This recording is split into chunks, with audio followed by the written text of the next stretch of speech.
There's going to be plenty of people that won't admit this, but I'm just not a very good person if I'm not in the gym.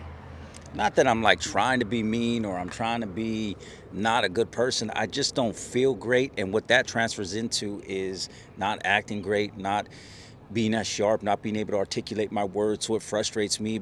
I get brain fog.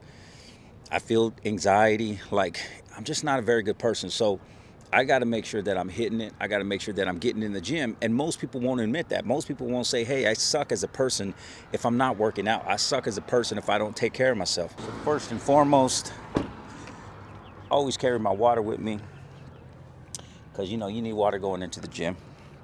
So what I do is I take my key from my car. I put it inside here so I don't forget it. If you know me, I'm notorious for losing my wallet, my keys, and everything else. And let's see here. So essentially, in my gym bag, I got like some push-up bars that I got from Tony Horton. These are really special. I got some push-up bars. I got my belt, right? My lifting belt. And I got some, let's see, wrist wraps. So I got my wrist wraps with me. Those are great for back day. I got my headphone case. So I put my Beats right in there. And that's pretty much it, man. I mean, sometimes I carry extra clothes if I'm going to take a shower at the gym, but today is not one of those days. I'm going to go home and actually shower and get ready for my day. Just like your gym bag, you got to have the proper tools in life. So you got to show up with the proper mentality. You got to show up with the proper body. You got to show up with the proper attitude. You got to show up with the proper opportunity, right?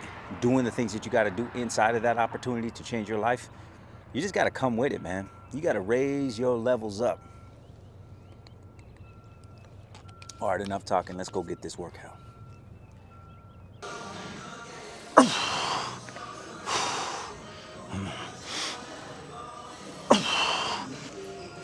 That's tough. It's like the weight is bearing down on you, and you got to push with everything you got to relieve that weight. The gym is such a great metaphor for life. I've always said it. The gym is an amazing metaphor for life. When life is bearing down on you, push, move, do something, get active, actively improve yourself to get better. All right. In the words of a great philosopher, lightweight, baby. Let's get it.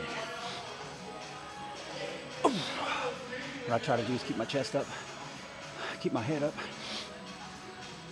and that prevents me from really leaning forward. Come on, baby. You got this. 2 more. I was leaning on that one. One last one. My form started to go there. As I've gotten older, that's really what it boils down to. Safety, effectiveness of the workout, proper form, range, pushing myself, pushing myself enough to like get somewhere, but not to hurt myself. That's the ticket. So that one definitely taxed me. That one got me, man. It really did. Let me get this camera to stay on. It really did. That one got me. Leg day, done. It's important to get clutter out of your life, man. It could be small clutter. It could be big clutter. Mental clutter. And I have found that is when you have actual clutter in your house or trash that needs to be thrown, areas that need to be cleaned. I have found that that creates mental clutter. So when your house is cluttered, you can't think. So what I try to do is if for some reason the dishes weren't washed or things weren't picked up the night before, I just try to hit it first thing in the morning. Oops, I'm putting over here the seasoning inside the sink. I try to hit it first thing in the morning. And so that way the day doesn't get too far in with all of that going on. these are all things that I think a lot of people can utilize. These are tools that you can use, you know, because sometimes when you're feeling stressed out or you're feeling depressed or you're feeling anxious, you're not thinking straight. And so what happens is you're kind of sitting around and you're being in your despair, and you're not thinking like that those dishes could be a reason why you still feel that way. You know, that clutter in your house still could be a reason, or is a reason why you still feel like you're out of control. Things are out of control in your life. But if you're able to get rid of it and do what you got to do to get that cleared up, man, it makes such a difference. Such a difference. Let me get this trash out of here. It's important to realize that all these things matter. And when we're so distracted by problems or the world's issues, politics, family problems, whatever it is, we tend to neglect the little things that can make a world of difference. And I just decided at some point in my life to stop letting those things stack up on me. So I don't want to do that no more, so I just change. And that's the beauty about being a human being. You can change.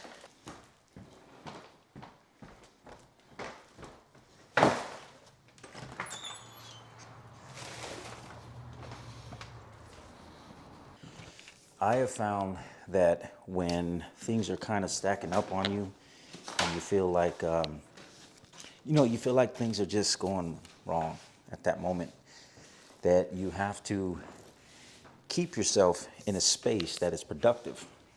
Because if you don't, then what's going to happen, let me fix this chair here. What's going to happen is you're going to fall into the trap into thinking everything is wrong and nothing's ever going to be good and things are just terrible, and that's just an overall look at life when it's really not. It's just a day, it's a moment, it's a week, it's a month. That's all it is. So keep yourself productive in those moments so that way you can kind of keep yourself distracted in a positive way by still having progress. So by cleaning your house, by doing things that are productive, by getting out and doing something for somebody, it creates better feelings in that moment, and where you can refocus, come back, and think about the situation that you're dealing with. It's going to be a dogfight, man.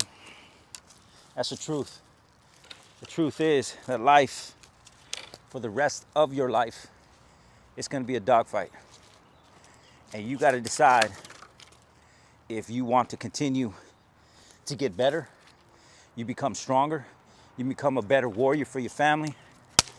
You know, what tools are you putting inside of your toolbox? What things are you using to build up your armor?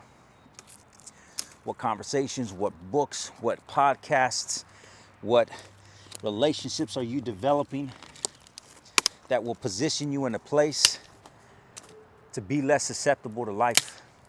Some of the greatest things that you could teach yourself is how to get stronger, how to get more emotionally intelligent, how to make more money, how to do all these things that just, not for the sake of just doing them, but for the sake of setting the example, for the sake of taking care of your family, so you don't have to put them through hell. I'll be the first to say that my kids have gone through hell. They really have. And that was my fault for not having the tools, for not having all of the tools that I really needed to show up as the man that they needed for their father. Now I can gripe all day long that my kid's mom wasn't around, that she hasn't been around since they were 1 or 2 years old. I can gripe about that, but guess what that's gonna do for me? Nothing. What I'm gonna do is I'm gonna get up every single day, and whatever I want reflected in my family, whatever I want reflected in my kid's life, I'm gonna do. And I'm going to figure it out. That's my job. And they will pick it up, and they will grow, and they will learn from what it is that I demonstrate to them. Not the other way around. There's too many kids out here raising their own parents. So decide, man. What are you gonna do? You gonna rise to the occasion? You gonna fold? You gonna do the bare minimum just to get by? You gonna keep drinking? You can keep smoking? You're gonna keep doing all these stupid little things that just destroy your momentum? You're gonna feel sorry for yourself? Listen, I understand. I was that dude. I was that man. And I just woke up one day and I said, I can't be that man no more. I woke up one day and I said, I can never be that man again. I refuse, I refuse, I refuse. And not only do I refuse, but I'm gonna do something about it. Not only do I say it from my mouth, but I'm gonna get up and I'm going to take action towards that. You got to, man. You wanna sit around and cry? Look, it could be therapeutic to let a few tears out. I'm not saying that it's not. What I'm saying is you can't stay there forever. What I'm saying is that you don't wanna stay there forever. You want to get up and make some moves. You want to get up and do things that are going to push you forward. You want to do things that are just going to help you improve your life, that are just going to help you to do all the things that you need to do to show up as a man. Being a man is hard for sure. Being a single father all these years has been hard. It has been one of the most trying things that I have ever had to do. It has tested me. It has broken down my character. It has built up my character. It has showed my flaws. It has showed my strengths. It has tested me. It has broken me down, put me down to my knees. It's been hard. But I refuse to go through that much pain and not come out the other side with my reward.